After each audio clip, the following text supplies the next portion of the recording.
L'œil de l'expert, aujourd'hui, c'est le professeur André Grimaldi, médecin et cofondateur du collectif Interhôpitaux. Vous venez de publier Manifeste pour la santé 2022 chez Odile Jacob. On se connaît bien, professeur Grimaldi, oui, parce que ça fait des années que vous alertez, que vous dites ce qui ne va pas à l'hôpital.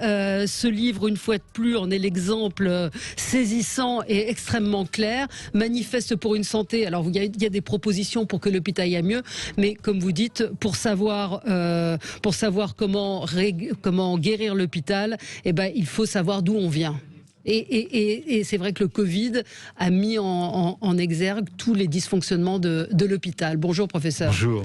Donc, j'avais envie de commencer par la première page, l'introduction de votre livre.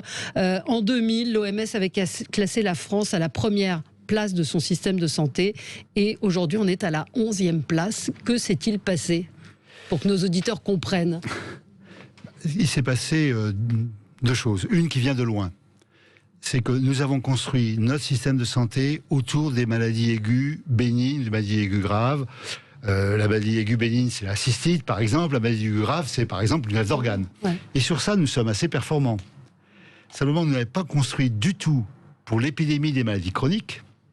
Là, vous vivez avec votre diabète, vous vivez avec votre insuffisance cardiaque, vous vivez avec vos maladies neurodégénératives. Et là, notre système n'est pas adapté parce qu'il est cloisonné, la ville, l'hôpital, chaque profession, il n'y a pas de travail d'équipe, pas assez.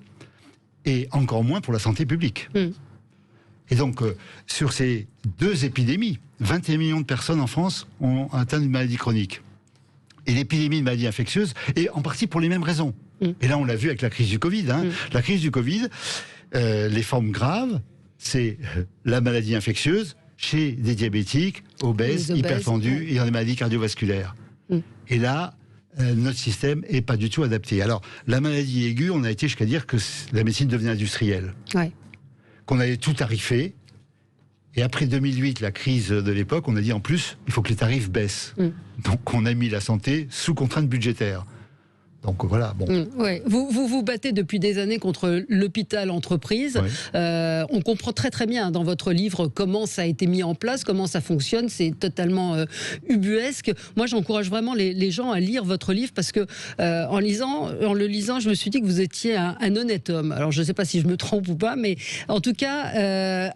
Vous dites comment je vais le dire, il n'y a pas de parti pris. C'est-à-dire qu'à la fois vous tapez sur l'industrie pharmaceutique, sur la gestion de l'hôpital, sur la sécu. C'est une sorte de tableau de tout ce qui ne va pas aujourd'hui et sur le corporatisme médical. Et sur le corporatisme médical, absolument. La T2A, elle est adaptée à la chirurgie. Alors expliquez ce que c'est que la T2A. Moi, j'ai découvert ça dans votre livre. Je suis tombé de l'armoire quand j'ai lu ça. Il y a différents modes de financement d'un hôpital. Vous pouvez financer à la journée, comme à l'hôtel. Ouais. Vous pouvez financer par un budget, comme l'éducation nationale ou l'armée. Et puis vous pouvez financer avec des tarifs, comme on fait dans le commerce, comme une grande surface. Alors, qu'est-ce qui est adapté? Si vous me dites les soins palliatifs, la fin de vie, peut-être qu'il faut payer avec un prix de journée quand même. C'est des soins contre la douleur, c'est la fin de vie, il faut une présence humaine. Le prix de journée est adapté. Non, on a dit c'est tarification à l'activité. Donc, déjà, ça veut dire quoi?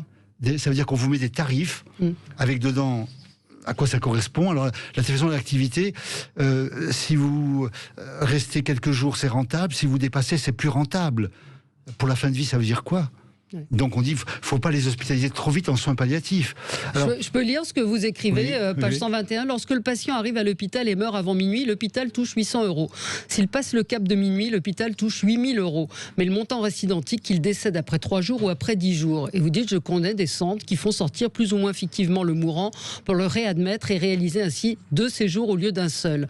Vous avez posé la question à une directrice qui vous répond, ce n'est pas possible. C'est un député qui a posé la question. Cela remettrait en cause le principe de la tarification. Oui, le député en question, c'était Leonetti. Oui, alors ça, c'est au début de la T2A. Depuis, ça a été modifié. Donc, alors, que la fin de vie soit rentable ou pas rentable, c'est choquant. Ouais. On ne demande pas à une fin de vie d'être rentable ou de ne pas être rentable. Donc là, il y avait, voilà. Alors, tout le monde s'adapte. Ouais. On triche. Alors, la tarification d'activité, c'est bien pour les activités qui sont standardisées, programmer la séance de dialyse, le canal carpien.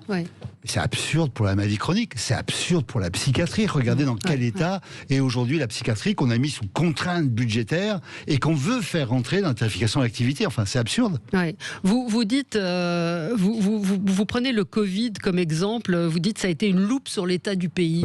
En fait, on a manqué de tout. Il y a eu la mobilisation des soignants et c'est là où on s'est rendu compte qu'il y avait des carences énormes. Alors oui, le Covid, ça a été une loupe, effectivement, qui a montré à la fois les forces et les faiblesses de notre système. Les forces, c'est qu'on avait la Sécu. On n'a pas payé les soins, on n'a pas payé les tests. Bon, ça, c'était quand même fantastique.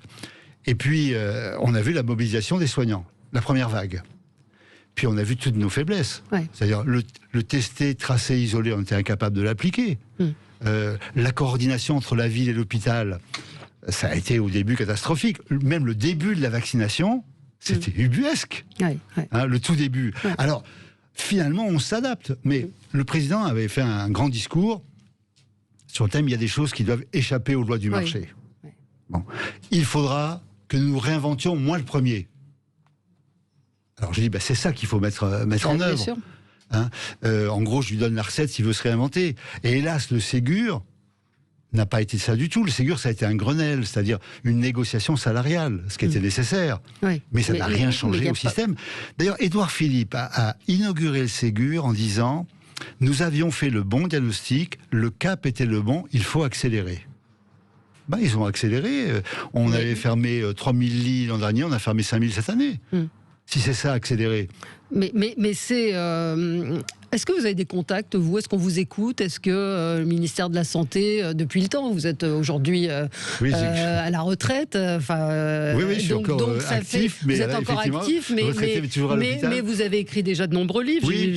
Ça fait une quinzaine d'années que vous alertez sur tout ce qui est en train de se passer. Alors vous faites un certain nombre de propositions, mais est-ce qu'on va vous écouter? Écoutez, il y a un puissant lobby, il y a des intérêts. Ce que vous dites, c'est raisonnable, ce que vous dites. Oui, mais il y a des intérêts très puissants, bien sûr, qui sont en jeu.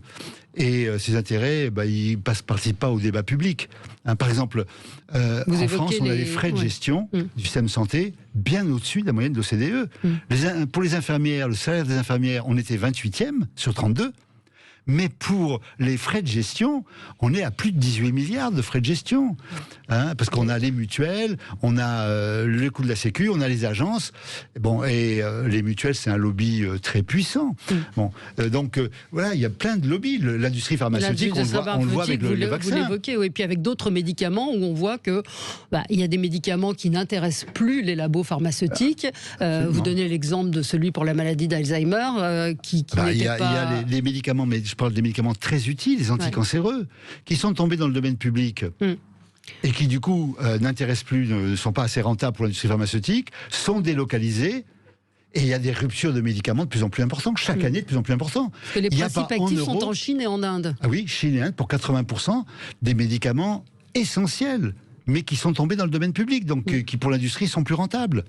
Et d'où les ruptures de médicaments, et là, ce sont des morts, des pertes de chance qui ne se voient pas. On vous a changé votre anticancéreux, on en a mis un autre, soi-disant voisin, vous avez fait des réactions inappropriées. Ça passe. Et alors, créer un pôle public, au moins à l'échelle européenne, se répartir entre les différents pays.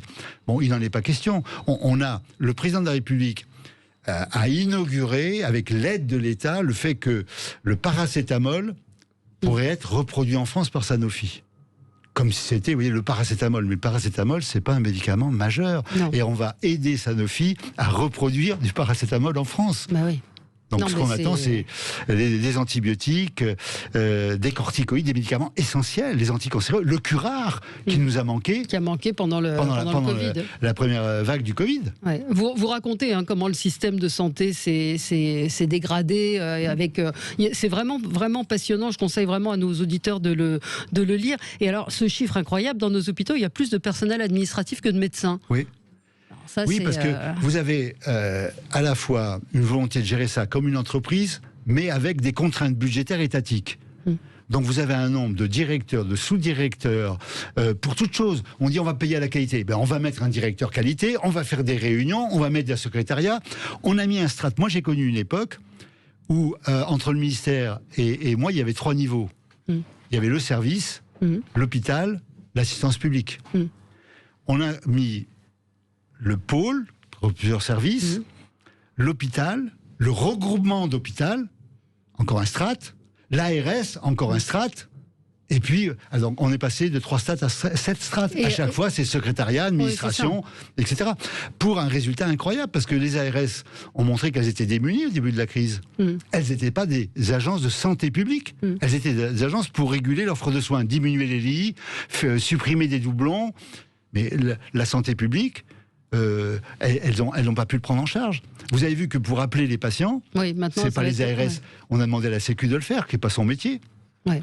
Non, mais et puis vous taclez Doctolib aussi en disant une entreprise privée qui. Ça a été incroyable au début, c'est-à-dire on envoyait, moi j'ai vu des collègues pour se vacciner, on les envoyait à 100 km de chez eux. Vous proposez, il y a la 3e partie du livre, changer de cap, faisons de la crise une chance. Donc vous faites un certain nombre de propositions, entre autres, je laisserai nos auditeurs lire, réformer la sécurité sociale, imposer à l'industrie pharmaceutique la priorité à la santé publique.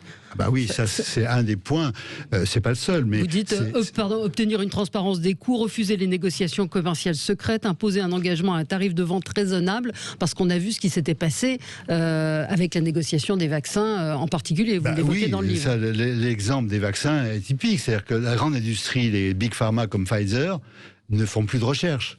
Ils achètent des start-up qui viennent de découvertes de recherche publique.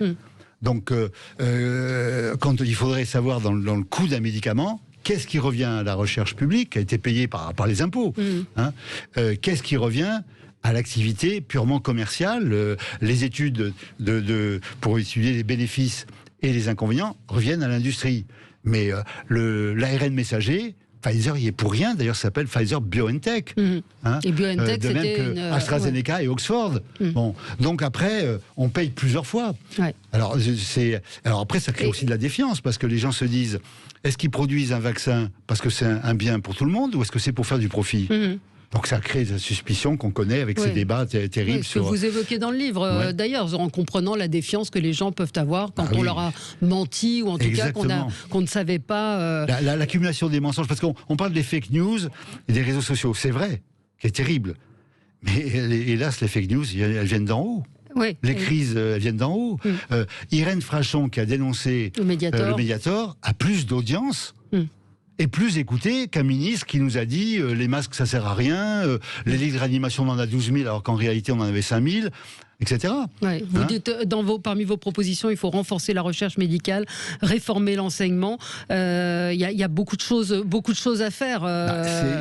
C'est ce que disait le président de la République quand il a dit il y a des biens supérieurs, il faut se réinventer, il faut prendre des décisions de rupture, je les assumerai.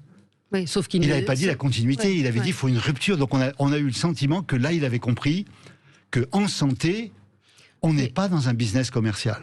Mais vous pensez que c'est possible ou pas de réformer aujourd'hui le système de santé ? C'est possible, mais hélas, il faudrait une volonté politique.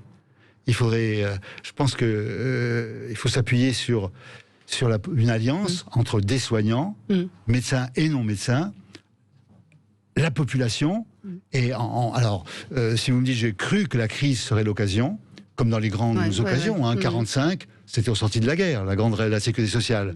58, c'était la guerre d'Algérie, le général de Gaulle. On a créé les grands CHU, qui a été des grands progrès. Alors j'ai cru que cette crise pourrait être le cas. Et là, j'ai l'impression que on revient au business as usual. Est-ce qu'il faut une autre crise ?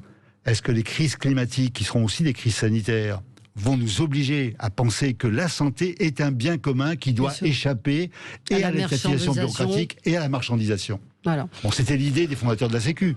Mais on a vu comment ça a été dévoyé, ce que vous racontez dans le livre. Manifeste pour la santé 2022, c'est paru chez Odile Jacob. C'était extrêmement clair, extrêmement lisible par tout le monde, parce que vous allez comprendre un certain nombre de dysfonctionnements. Pourquoi parfois vous ne comprenez pas les tarifications et puis surtout les crises, les différentes crises traversées par l'hôpital. Merci beaucoup, professeur Grimaldi, d'avoir été avec nous sur ce matin. Je conseille vraiment ce livre parce que ça explique très très bien. J'espère que vous serez lu par le ministre de la Santé et par le président de la République. Vous lui avez envoyé le livre ? Oui, bien sûr. Bon, vous nous direz si vous êtes entendu. Merci à vous. On se retrouve dans un instant pour commenter l'actualité.